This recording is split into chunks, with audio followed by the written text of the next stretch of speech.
Class 9th Geography, Chapter Latitudes and Longitudes. This is the first part of this chapter. The shape of the Earth and its hemispheres. Earth's spherical shape is best represented by a globe.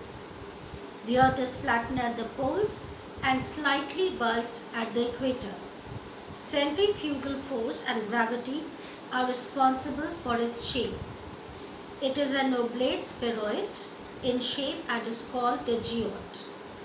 Earth is the only planet with life on it, with a vast equatorial circumference of approximately 40,075 kilometers.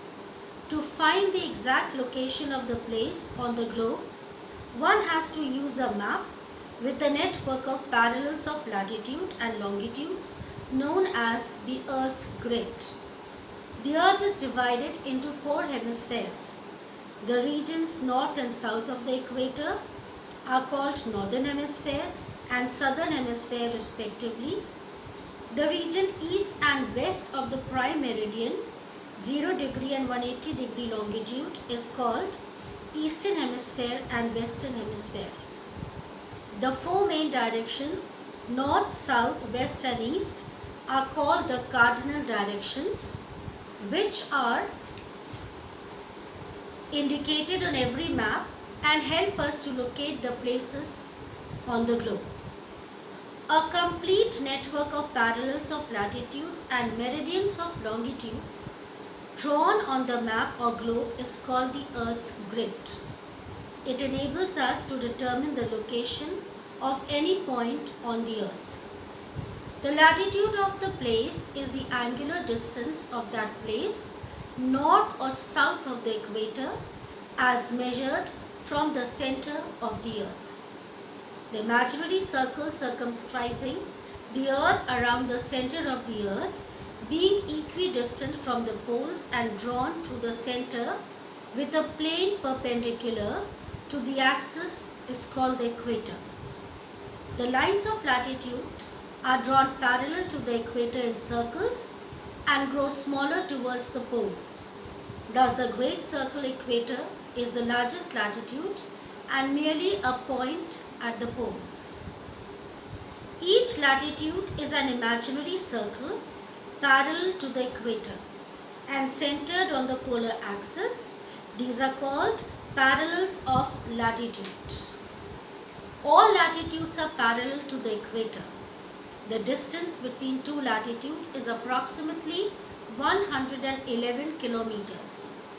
The 0 degree latitude is referred to as the equator. There are 90 degrees of latitudes in the north and 90 degrees latitude south of the equator.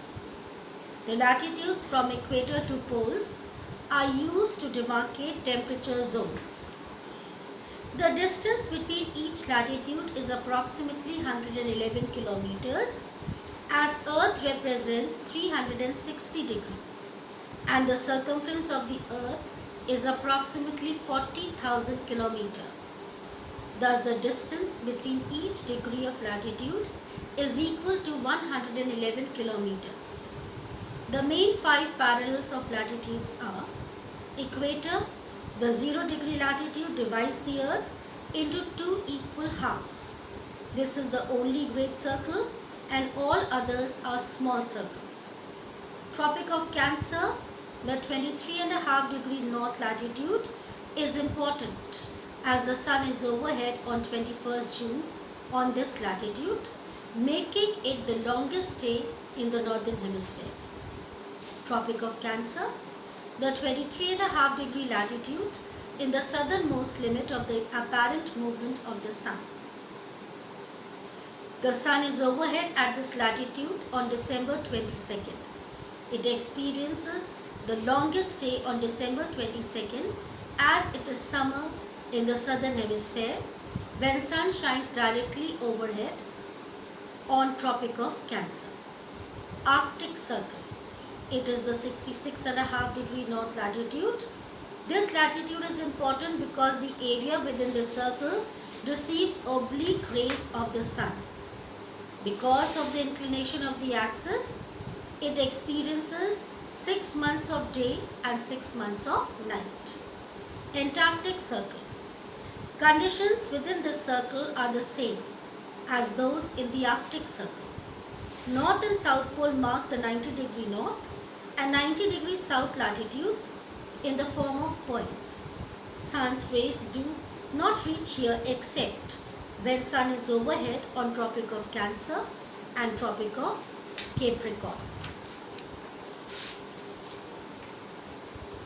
Equator 0-degree latitude is the only great circle because it passes through the exact center of the earth and divides it into two equal halves.